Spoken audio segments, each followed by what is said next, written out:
دوسری خریداری کی اشیاء ہوں, تو حکومت پاکستان نے ایک بار پھر جو ہے وہ پیٹرول بم حکومت پر عوام پر گرا دیا, اور اس کا نوٹیفیکیشن بھی جو ہے وہ رات 12 بجے جاری کر دیا گیا ہے, جس پہ عمل درآمد بھی جو ہے وہ رات 12 بجے سے ہو گیا ہے. تو عوام جو ہے وہ خاصی پریشان دکھائی دی گئی ہے, اور حکومت سے دعائیاں دے رہی ہے کہ خدا را حکومت جو ہے وہ اس نوٹیفیکیشن کو جو ہے واپس لے, بلکہ عوام کو جو ہے اس میں ریلیف فراہم کیا جائے اور پیٹرول کی قیمتوں میں جو ہے وہ کمی کی جائے. جی شہود, بہت شکریہ. اشرافیہ کے لیے مراد تنخواہ دار اور کاروباری طبقے پر ٹیکسوں کی بھرمار سے بھرا نئے مالی سال 2024-25 کا بجٹ آج سے لاگو ہو گیا. بجٹ میں آئی ایم ایف کے دباؤ پر ٹیکس ریونیو کا ہدف 12,970 ارب روپے مقرر کیا گیا. بجٹ میں 657 سے زائد اشیاء پر کسٹمز ڈیوٹی زائد. شیرخوار بچوں کے ڈبہ بند دودھ ہی نہیں, عام پیکٹ پر بھی 18% جی ایس ٹی دینا پڑے گا. افغانستان سے آنے والے فروٹس پر سیلز ٹیکس استثناء ختم. مختلف پیٹرولیم پروڈکٹس پر سیلز ٹیکس صرف کی سہولیات ختم کر دی گئی ہیں. زندہ مرغی اور مچھلی کی درآمد پر 10% ڈیوٹی عائد کر دی گئی. پیٹرول اور ڈیزل پر 10%, قدرتی گیس کی درآمد پر 5% ڈیوٹی عائد. منرل واٹر پر 30%, کافی پر 40%, دودھ پر 25% ڈیوٹی عائد کر دی گئی. سبزیوں پر 10%, دہی پر 20% اور شہد پر 30% درآمدی ڈیوٹی عائد. گاڑیوں, پرزوں, میک اپ, شیونگ سامان, کوٹس کی درآمد پر بھی ریگولیٹری ڈیوٹی لگ گئی.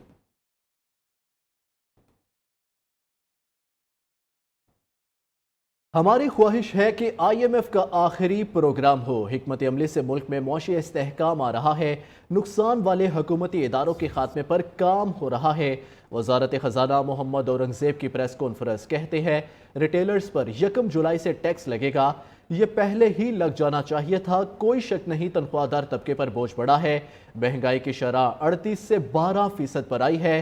70 روپے سے زائد پیٹرولیم لیوی کا فوری اطلاق نہیں ہو رہا.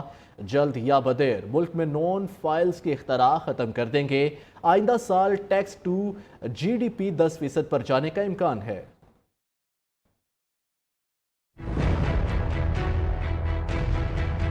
مائی پرسپیکٹیو کہ پرائم منسٹر صاحب بھی کہتے ہیں یہ آئی ایم ایف کا آخری پروگرام ہوگا, اور انشاءاللہ یہی ہماری حکمت عملی بھی ہے اور یہی خواہش بھی ہے کہ انشاءاللہ یہی ہوگا. انفلیشن جو ہے وہ 38% سے 12% پہ آئی. میکرو سٹیبلٹی کو ہم نے پرماننس کی طرف کیسے لے کے جانا ہے. پچھلے 3-4 سال میں یہ ہو چکا ہے کہ ہم نے کہا جی چھوڑیں ادھر, ہم جائیں گے جی گروتھ کی طرف. Because you are import led, growth تو آپ کر دیتے ہیں, 3-4 مہینے میں you run out of dollars and then you have to go back on your knees to renegotiate the entire programme. جو پرنسپل سے tax to G D P کہ ہم اگلے سال 10.5% پہ لے جانا چاہ رہے ہیں تاکہ ہم اگلے 3 سے 3.5 سال میں اس کو 13% پہ لے جائیں. 42,000 ریٹیلرز ہیو رجسٹرڈ, اور ان پہ ٹیکس کا اطلاق جو ہے وہ ہونا جا رہا ہے. تا صاحب نے 2022 میں قدم اٹھایا تھا کہ ریٹیلرز پہ ٹیکس لگ جائے, اس وقت لگ جانا چاہیے تھا. نان فائلر کی اختراع مجھے سمجھ نہیں آتی. جن پہ ٹیکس آلریڈی لگا وہ دیتے جائیں, اور باقی لوگوں پہ ہم نے 2-3% کا ڈفرینشل رکھا ہوا تھا تاکہ ہمارے پاس ریونیو آ جائے, لیکن آپ اسکیم سے باہر رہیں. یہ نہیں ہو سکتا.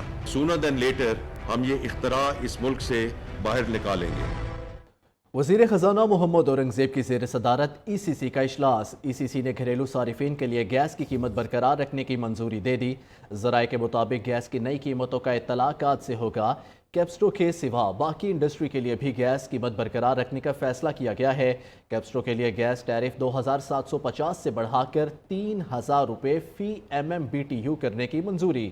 اوگرا نے SNGPL کے لیے گیس کی قیمت میں 10% کمی کا فیصلہ دیا تھا.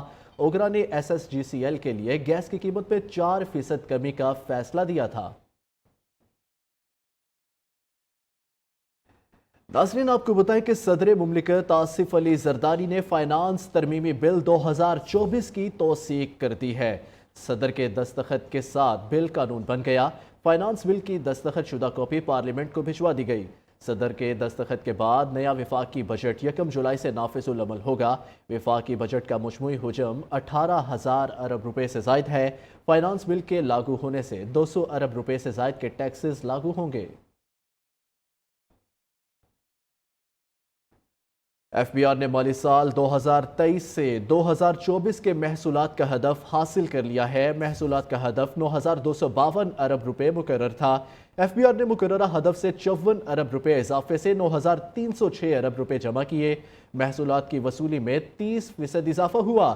پچھلے مالی سال کے 7,164 ارب روپے کے مقابلے میں 2,142 ارب روپے زیادہ جمع کیے گئے۔ صرف جون 2024 کے دوران 1,183 ارب روپے جمع کیے گئے ہیں۔ وزیر اعظم اور وزیر خزانہ کی دلچسپی سے پاکستان کے ٹیکس سسٹم میں نمایاں اسٹرکچرل بہتری دیکھنے میں آئی ہے۔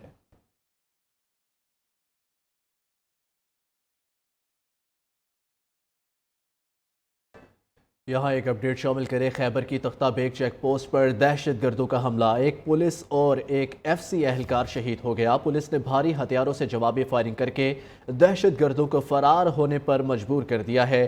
تختہ بیگ پوسٹ پولیس فرنٹیئر کور کی مشترکہ چیک پوسٹ ہے۔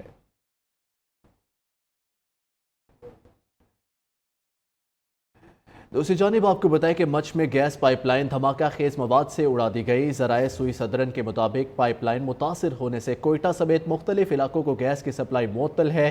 24 انچ قطر کی گیس پائپ لائن کا کئی فٹ حصہ تباہ ہو گیا ہے۔ آپ کو اس خبر سے آگاہ کیا جا رہا ہے کہ مچھ میں گیس پائپ لائن دھماکہ خیز مواد سے اڑا دی گئی ہے۔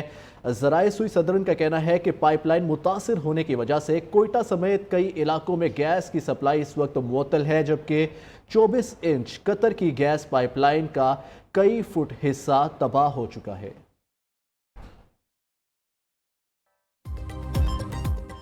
گھریلو صارفین کے لیے گیس کی قیمت برقرار رکھنے کی منظوری، گیس کی نئی قیمتوں کا اطلاق آج سے ہوگا۔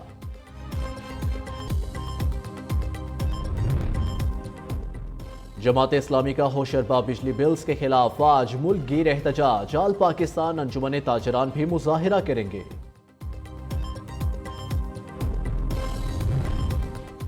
اور خیبر کی تختہ بیگ چیک پوسٹ پر دہشت گردوں کا حملہ، ایک پولیس اور ایک FC اہلکار شہید، جوابی فائرنگ میں دہشت گرد فرار ہو گئے۔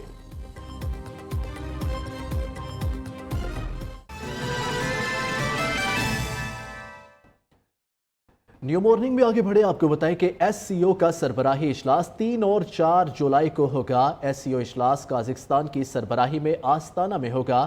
چینی صدر شی جن پنگ اجلاس میں شرکت کریں گے۔ وزیر اعظم شہباز شریف بھی اجلاس میں شرکت کریں گے۔ نریندر مودی کی جگہ بھارتی وزیر خارجہ SCO اجلاس میں شریک ہوں گے، جبکہ علاقائی سلامتی کی صورتحال، رابطوں اور تجارت پر توجہ مرکوز رکھی جائے گی۔ اجلاس میں افغانستان کی صورتحال اور یوکرین تنازع پر بھی تبادلہ خیال ہوگا۔ شنگھائی تعاون تنظیم کی سربراہی اگلے سال پاکستان کرے گا۔ مولانا فضل الرحمان کا ایک بار پھر ملک میں نئے انتخابات کرانے کا مطالبہ، کہتے ہیں ایسا الیکشن کا عمل مانیں گے جس میں افواج اور دیگر ادارے مداخلت نہ کریں۔ امریکی قرارداد کی مخالفت کرتے ہوئے سربراہ JUI نے واضح کہہ دیا کہ امریکہ پاکستان کے سیاسی معاملات میں مداخلت نہ کرے۔ انہوں نے کہا، پاکستان کی خارجہ پالیسی کہاں کھڑی ہے؟ کیا امریکی قرارداد سفارتی ناکامی نہیں؟ ملکی فوج کے معاملے پر قوم فوج کے شانہ بشانہ کھڑی ہے۔ پاک چین تعلقات کی مکمل حمایت کا اعلان کرتے ہیں۔ حکومت میں اتنا دم خم نہیں ہماری شکایات کا ازالہ کر سکے۔ JUI کی مجلس شورا نے سیاسی جماعتوں سے رابطے سیاسی عمل قرار دیا۔ PTI قیادت میں یکسوئی کا فقدان ہے۔ PTI کے خلاف موقف اور تحفظات بہت سنجیدہ ہیں۔ سنی اتحاد کونسل کے سربراہ نے بیان دیا، JUI کے ساتھ مذاکرات نہیں ہو سکتے۔ 8 فروری 2024 کے انتخابی نتائج کسی قیمت پر بھی ہمیں قبول نہیں۔ قوم کو ووٹ کا حق لوٹایا جائے، صاف اور شفاف غیر جانبدارانہ انتخابات منعقد کیے جائیں، فوج پاکستان کے تمام ادارے اپنے دائرۂ کار سے وابستہ ہو جائیں، ملک اور قوم کے لیے اپنا کردار جو آئین متعین کرتا ہے ادا کرتے رہیں۔ ملک کی دفاع کا مسئلہ ہو، پوری قوم شانہ بشانہ کھڑی ہے، لیکن سیاسی معاملات میں مداخلت خود ان کے اپنے حلف کی بھی نفی کرتا ہے اور آئینی تقاضوں سے بھی متصادم ہے، جسے ہم تسلیم کرنے کے لیے تیار نہیں ہو سکتے۔ امریکی ایوان نمائندگان نے پاکستان کے 8 فروری کے الیکشن کے حوالے سے اس الیکشن کو بوجوہ مشکوک قرار دیا ہے۔ جمعیت علماء اسلام کی یہ واضح رائے ہے کہ امریکہ پاکستان کے معاملات سے دور رہے، اس پہ مداخلت کی ہم اجازت نہیں دیتے۔ پاکستان کی ریاست کہاں کھڑی ہے، اس کی خارجہ پالیسی کہاں کھڑی ہے؟ کیا یہ پاکستان کی سفارتی ناکامی نہیں؟ جمعیت علماء اسلام پاک چائنا تعلقات کی مکمل حمایت کرتی ہے، مضبوط سے مضبوط تر دیکھنا چاہتی ہے۔ حکومت میں اتنا خم نہیں ہے کہ وہ ہماری شکایات کا یا ازالہ کر سکے یا نقصانات کی تلافی کر سکے۔ پاکستان تحریک انصاف کی قیادت میں اب تک کسی یکسوئی کا فقدان ہے۔ پی ٹی آئی کے خلاف 10-12 سال قبل سے ہمارا موقف اور اس حوالے سے ہمارے تحفظات بہت سنجیدہ ہیں۔ سنی اتحاد کونسل کے سربراہ انہوں نے کل ہی بیان دیا ہے کہ جمعیت علماء اسلام کے ساتھ اتحاد نہیں ہو سکتا۔ جے یو آئی فیز سے تحریک انصاف کے مذاکرات، تحریک انصاف نے 5 رہنماؤں کے نام مذاکراتی ٹیم کے لیے دے دیے۔ ذرائع کے مطابق اسد کیسر، بیرسٹر گوہر اور رؤف حسن مذاکراتی ٹیم کا حصہ ہوں گے۔ تحریک انصاف کی جانب سے شبلی فراز اور عمر ایوب کا نام بھی کمیٹی میں شامل ہے۔ تمام مسائل کا حل صرف مذاکرات میں ہے، بیان بازی کی بجائے پارلیمان میں سیاست ہونی چاہیے۔ وفاقی وزیر عطا تارڑ کا مولانا فضل الرحمان کے بیان پر رد عمل، کہا آئندہ انتخابات انشاءاللہ 2029 میں مقررہ وقت پر ہوں گے۔ بہتر معاشی حکمت عملی سے زر مبادلہ کے ذخائر میں اضافہ ہوا۔ مولانا صاحب کو حکومت کے معاشی بہتری کے اقدامات کو سراہنا چاہیے۔ امریکی قرارداد کے پیچھے پی ٹی آئی کی لوبنگ فرمز موجود ہیں۔ منظم مہم کے ذریعے امریکی ارکان کانگریس کو پاکستان کے خلاف آمادہ کیا گیا۔ پی ٹی آئی کا اگلا ہدف پاکستان پر معاشی پابندیاں لگوانا ہے۔ سینیٹر عرفان صدیقی کہتے ہیں امریکی انتخابات سر پر کھڑے ہیں، امیدوار اپنے حلقے کے ووٹرز کی حمایت اور چندے کے لیے بھاگ دوڑ میں ہے۔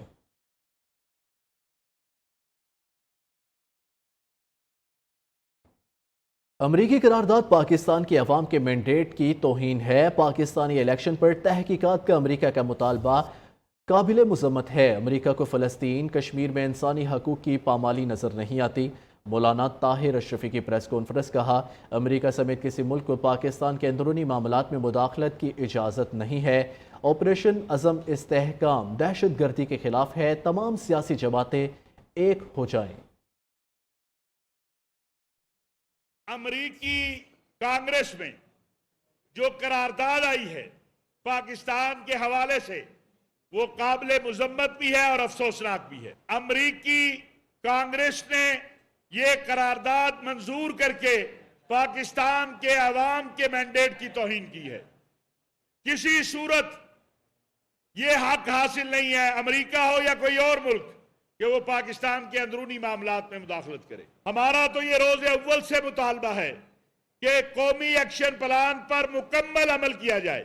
عزم استحکام پاکستان، اس کا تناظر قومی ایکشن پلان بتایا جا رہا ہے۔ ہمارا تو یہ روز اول سے مطالبہ ہے کہ قومی ایکشن پلان پر مکمل عمل کیا جائے۔ انسانی حقوق کے تحفظ کے لیے مضبوط پارلیمنٹ انتہائی ضروری ہے۔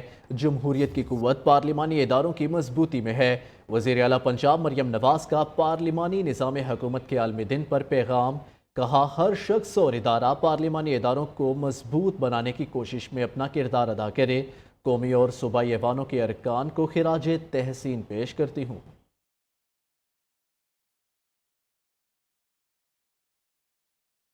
وزیر اعلیٰ پنجاب مریم نواز کا عوام کی آسانی کے لیے احسن اقدام، پنجاب بھر میں لاکھوں نوجوانوں کے لیے باعزت ملازمت کے مواقع۔